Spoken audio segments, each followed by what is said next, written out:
الله تعالى وبركاته.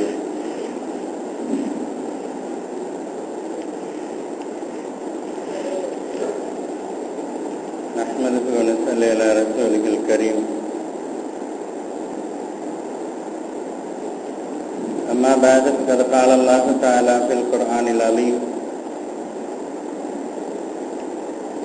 لا ينال الله لحومها ولا دماؤها ولكن يناله التقوى منكم. قال النبي صلى الله عليه وسلم: أنا ابن ذبيحين. صدق الله العظيم وصدق رسوله النبي الكريم. அளவற்ற அருளாளன் நிகரற்ற அன்பாளன் அல்லாஹுவின் திருப்பெயர் கொண்டு ஆரம்பம் செய்கிறேன். ஸலவாத்தும் ஸலாமும் சத்திய திருத்தூதர் ஸல்லல்லாஹு அலைஹி வஸல்லம் அவர்கள் மீதும், அவர்களை அப்பழுக்கற்ற முறையில் பின்பற்றிய நல்லவர்கள் இன்னும் நம்மவர்கள் அனைவர் மீதும் உண்டாகட்டுமாக. பெரியார்களே, அல்லாஹுவின் நல்லடியார்களே, அருமை சகோதரர்களே, புனிதமிக்க ஜும்மாவுடைய நாளுக்காக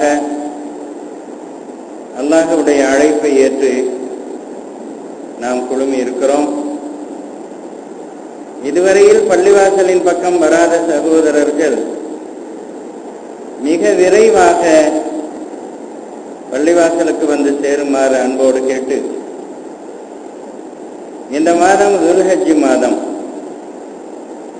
நபிகள் நாயகம் ஸல்லல்லாஹு அலைஹி வஸல்லம் அவர்கள் சொன்னார்கள், துல்ஹஜ் மாதத்திலே நிறைவேற்றப்படுகிற கடமைகளிலேயே மிக உயர்வான கடமை குர்பானி, உலுஹிய்யா என்று சொல்லி காட்டினார்கள்.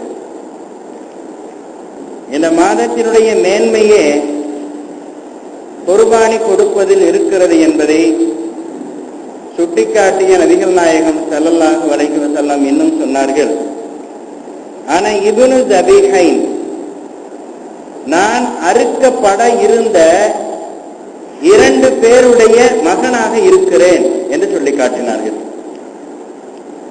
இன்றைக்கு குர்பானி என்பது விளையாட்டாக போய்க் கொண்டிருக்கிறது. குர்பானியினுடைய அருமை தெரியாமலேயே எண்ணிக்கைக்கு குர்பானி கொடுக்கிறவர்கள் இருக்கிறார்கள், பெருமைக்கு குர்பானி கொடுப்பவர்கள் இருக்கிறார்கள். என் வீட்டிலே ஒரு குர்பானி கொடுத்தோம் என்று பெயர் அளவில் சொல்லக்கூடிய அளவிற்கு குர்பானி கொடுக்கக்கூடியவர்கள் இருக்கிறார்கள்.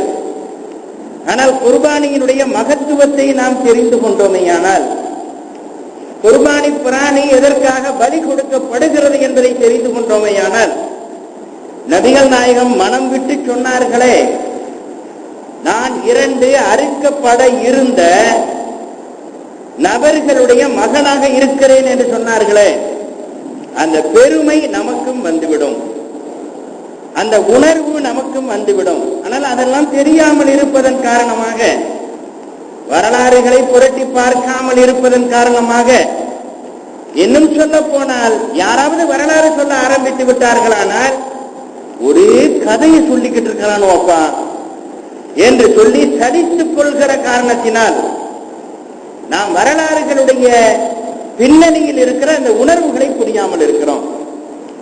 குர்பானி எவ்வளவு மகத்துவமானது என்று தெரிந்தால், துல்ஹஜ் மாதம் பிறந்த பிறகு 8 நாள் போன பிறகு 9ஆம் நாள் கடாயை வாங்கி 10ஆவது நாள் அறுக்க மாட்டோம்.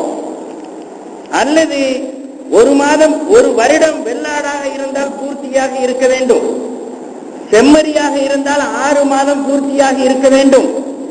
இதைவிட மேலாக 1 வருடம் 6 மாதம் என்பதையும் தாண்டி அது நன்றாக கொழுத்திருக்க வேண்டும். நபிகள் நாயகம் ஸல்லல்லாஹு அலைஹி வஸல்லம் சொல்வார்கள், மறுமை நாளிலே நீங்கள் எந்த குர்பானி கிடாயை கொடுத்தீர்களோ, எந்த குர்பானி பிராணியை கொடுத்தீர்களோ, அதற்கு மேலாகவே நீங்கள் ஏறி வருவீர்கள் என்றார்கள்.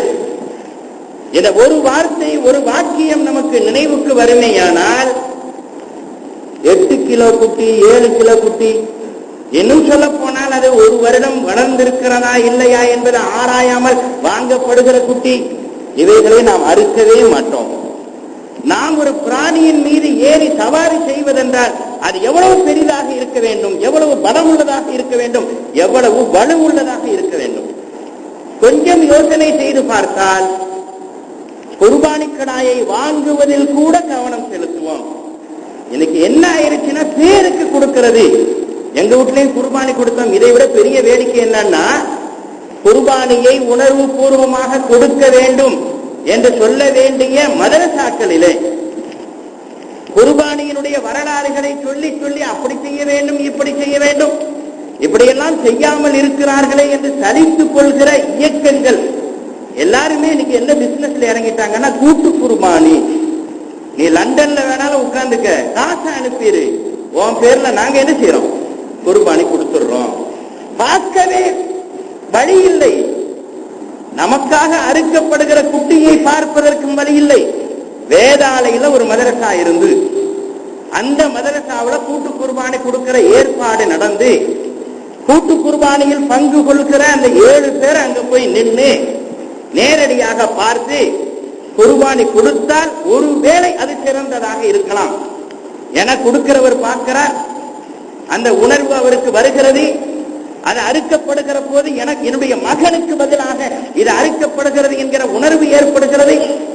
ஆனா உலகுக்கெல்லாம் தத்துவம் சொல்லுகிறவர்களே, நீ எங்க வேணாலும் உட்கார்ந்துக்க, 700 ரூபாய் எங்கள்கிட்ட கொடுத்துரு, 900 ரூபாய் எங்கள்கிட்ட கொடுத்துரு, 800 ரூபாய் எங்கள்கிட்ட கொடுத்துரு, நாங்க முடிச்சிடுறோம், தேவையானா உனக்கு இறைச்சி அனுப்பி வைக்கிறோம். இறைச்சி கடையை விட கேவலமா போச்சு. அந்த அளவிற்கு குர்பானி மலினமாக போய்விட்டதன் காரணம் என்ன? நபிகள் நாயகம் ஸல்லல்லாஹு அலைஹி வஸல்லம் தன்னுடைய கைகளால் குர்பானி பிராணிகளை வளர்த்தார்கள். தன்னுடைய கைகளால் குர்பானி பிராணிகளுக்கு அடையாளம் இட்டார்கள். அவர்களுடைய மனைவி ஆயிஷா அம்மா சொல்றாங்க, குர்பானி பிராணிகளுக்கு எங்கள் வீட்டில் இருந்து ரசூலுல்லாஹின் பெயரால் கொடுக்கப்படுகிற, மக்காவுக்கு அனுப்பப்படுகிற பிராணிகளுக்கு என்னுடைய கைகளால் மாலையை திரித்து அதன் கழுத்திலே அணிவித்தேன். மாலையை பற்றி பேசுறதா இருந்தா ஒரு வாரம் தனியா பேசலாம். மாலைன்னு சொன்னாலேயே சில பேர் முகத்தை சுழிக்கிறாங்க. குர்பானி பிராணியின் கழுத்தில் நான் மாலையிட்டேன். யார் சொல்லுகிறார்கள்? நபிகள் நாயகத்தினுடைய அருமை மனைவி, நமக்கெல்லாம் அன்னை ஆயிஷா நாயகி ரலியல்லாஹு அன்ஹா சொல்லி காட்டுகிறார்கள். நீங்க மாலை போடுறதுன்னு சொன்னாலேயே ஒரு மாப்பிள்ளை எல்லா நேரத்திலையும் நல்லா இருக்கிறான், அழகா இருக்கிறான், அவன் கல்யாணத்துக்கு வரும்போது பிச்சைக்காரன் மாதிரி வர்றான். ஏன்னா ஒரு மாலை போட மாட்டாராம், அது போட மாட்டாராம், இது போட மாட்டாராம், ரொம்ப எளிமையா இருப்பாராம். ஆனா விவரமா என்ன செய்யறாருன்னு கேட்டா, புத்தகத்திலேயே இவர் மகர் மட்டும் கொடுக்கிற மாப்பிள்ளைன்னு சொல்லிக்கிட்டு பெண் வீட்டில் இருந்து 2 பவுன் மாப்பிள்ளை நகை போடப்பட்டது. அது எங்கே இருக்கிறது? யாரா இருந்தாலும் சரி, பெண் வீட்டுல பிச்சை எடுக்காம என்ன செய்யறது இல்ல, கல்யாணமே பண்றது இல்ல. அதுல எல்லாம் விவரமா இருக்கிறாங்க. ஆனா மாலை போடுறது போன்ற சின்ன சின்ன விஷயங்கள், இன்னும் சொல்ல போனால் இவைகள்